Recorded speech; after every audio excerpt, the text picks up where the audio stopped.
Buenos días, compañeros asambleístas, señora presidenta, encargada, muchas gracias, y al pueblo ecuatoriano que nos sigue por las redes. Estamos hoy debatiendo sobre uno de los temas más importantes para el Ecuador. El petróleo es una de las bases económicas del Ecuador. Ha sido materia de disputa del poder por muchos años y ha sido también una de las políticas más cuestionadas por los pueblos y por las nacionalidades, por cuanto los resultados de esta política no han llegado a estos pueblos y los efectos negativos de esta política sí, son diarios y son permanentes. Con este preámbulo, compañeros asambleístas, que sirven para contextualizar mi participación en este pleno, indico que el 7 de julio del 2021, el presidente Guillermo Lasso emite el decreto número 95, cuyo principal objetivo fue expedir la nueva política de hidrocarburos a través de un plan de acción para el desarrollo del sector hidrocarburífero para los próximos 100 días. Entre los varios objetivos que tenía este decreto y este plan de acción inmediato, constan como los principales: el incremento de la producción de hidrocarburos, la reducción de ineficiencias y costos en el área de la industrialización, transporte y comercialización de hidrocarburos, y el destinar los frutos de estas actividades extractivas al desarrollo social, en especial en zonas de influencia en las actividades extractivas. ¿Cuáles fueron las acciones inmediatas que se contemplan en este decreto 95? Fueron las siguientes, entre otras: generar las mejores condiciones que permitan atraer inversión privada para la actividad hidrocarburífera, la reformulación del modelo de la contratación de participación para las exploraciones y explotaciones de hidrocarburos que permitan reducir la exposición del Estado a riesgos financieros, geológicos y ambientales en las actividades de exploración y explotación de los hidrocarburos. Y promover los procesos de licitación internacional bajo el nuevo modelo de contrato de participación.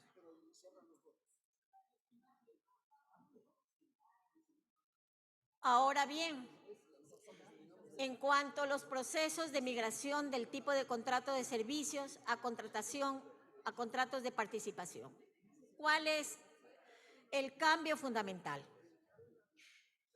El objeto de estos tiene que ver con el aumentar el margen de las ganancias para las empresas petroleras.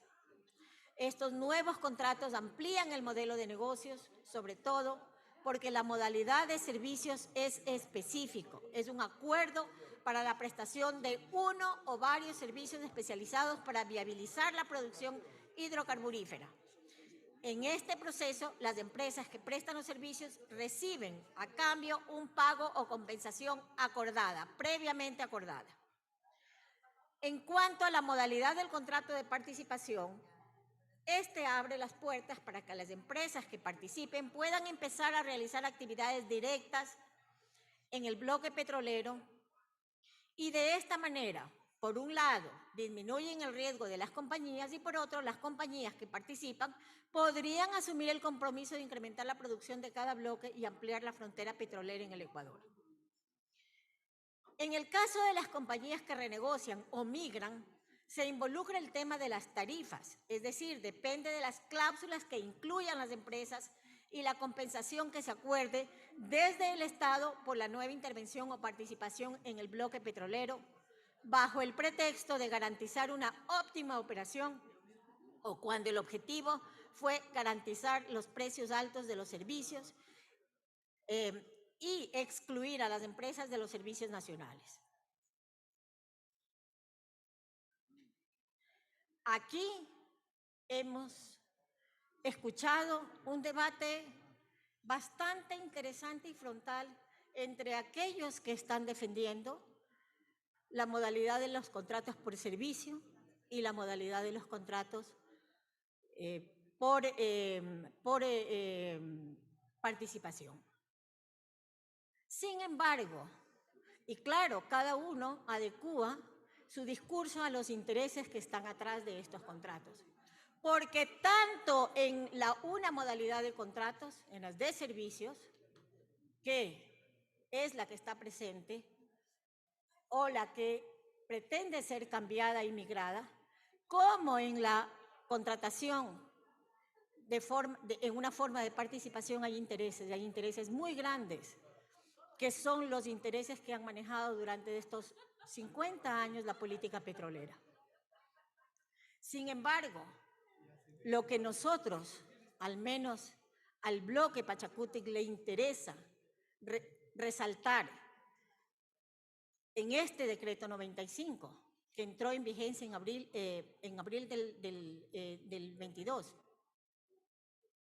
es que en este decreto el ministro de Energías y Recursos Naturales recibió 23 solicitudes de empresas petroleras privadas para migrar los contratos que mantienen actualmente con el Estado ecuatoriano hacia la modalidad contractual de participación. O sea que hay un verdadero interés de dejar los altos réditos y las altas tasas de ganancia que se tienen en los contratos petroleros por servicios para los de participación. Seguramente porque esta nueva modalidad de contratación vía participación generará muchos más altos rendimientos y réditos económicos para esas empresas. Compañero Villavicencio, ¿será así o no será así? Ok, entonces aquí se está discutiendo qué tipo de contrato es el que más va a favorecer a las empresas contratistas privadas. Y no se está discutiendo lo que es el verdadero espíritu del decreto, del decreto 466, que es el que elimina al decreto 95. Y eso es lo que nos interesa a nosotros, al bloque Pachacútec al menos, discutir hoy. En el mes de junio del 22, el movimiento indígena convoca una movilización liderada por la CONAIE. Y entre las 10 propuestas, entre las 10 ejes de lucha, en esta agenda nacional del paro, planteó como la demanda número 5, la moratoria a la ampliación de la frontera extractiva minera y petrolera, auditoría y reparación integral para los impactos socioambientales, para la protección de los territorios, fuentes de agua, ecosistemas frágiles y la derogatoria de los decretos 95 y 51. El decreto 95 asociado al tema petrolero y el decreto 151 asociado al extractivismo minero. Este tema estuvo enfocado a evitar la ampliación de la frontera petrolera y sobre todo a proteger a la región amazónica, que durante 40 años se ha visto afectada por la contaminación, la deforestación y la afectación directa a la biodiversidad, sobre todo en zonas de alta biodiversidad como es el Yasuní. Una vez que se firmó el Acuerdo por la Paz y como parte de los acuerdos con las organizaciones indígenas, CONAIE, FEINE y FENOCIN, el presidente Lasso derogó el decreto ejecutivo 95 y emitió el decreto ejecutivo 466. Y con ello se cumple una de las exigencias de la agenda de la Confederación de Nacionalidades Indígenas del Ecuador, CONAIE. Por otro lado, se mantiene la lucha para la protección de los territorios, las fuentes de agua y los ecosistemas frágiles. Y por otro lado, con el exhorto, no solamente se debe vigilar el cumplimiento del decreto 466. Esto para nosotros es sumamente importante, que este exhorto no solamente debe enfocarse a revisar esos 23 contratos que se está pidiendo la migración entre servicios y participación.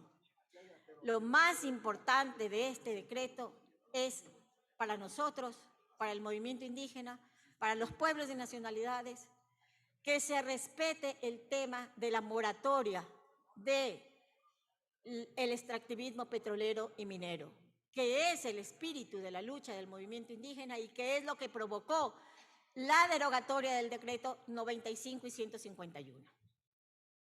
Pedimos, además, la fiscalización de este proceso y preguntar a las autoridades qué pasó y cuáles son los informes que ha emitido la Contraloría General del Estado con respecto a la solicitud realizada por las 23 empresas privadas petroleras para migrar de un tipo de contrato a otro. Para esto, nosotros pedimos que el ministro de Energía y Recursos Naturales no renovables y el Contralor General del Estado informen sobre sus acciones en este pleno.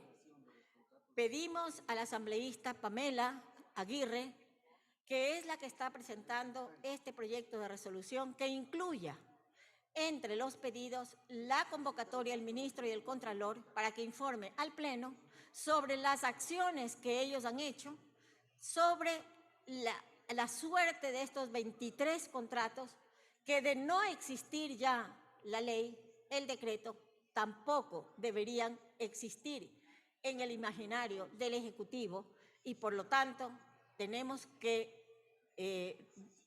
fiscalizar qué es lo que ha pasado finalmente con estos contratos.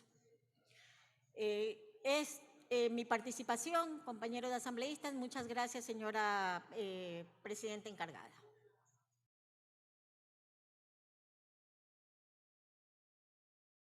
Gracias.